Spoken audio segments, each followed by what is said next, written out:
Good morning everyone, কেমন আছো তোমরা সকলে? আশা করি খুব ভালো আছো। তো আজকেও আমি নিয়ে আসি হালকা পাতলা মাছের ঝোল। তো এটা হলো শিঙ্গি মাছ আর আলু আর বেগুন একসাথে পাতলা করে ঝোল।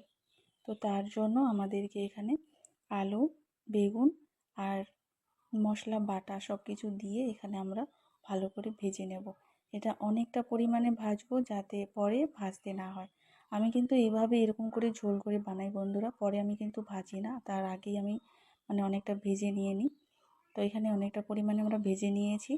তো দেখো, লাল লঙ্কা বেটে দিয়ে দিয়েছি, কারণ লাল লঙ্কা দিয়ে আমার অনেকটা ভালো লাগে। তো তোমাদেরকে জানিয়েছি এর আগেই। তো তারপরে আমরা এখানে দিয়ে দিব ভাজার পরে গরম জল। দিয়ে দেওয়ার পরে অনেকটা পরিমাণে দিয়ে দেব যাতে পরে ভাজতে না হয়। আর পরে মাছগুলো দিয়ে 15 মিনিট পরে আমরা নামিয়ে নেব।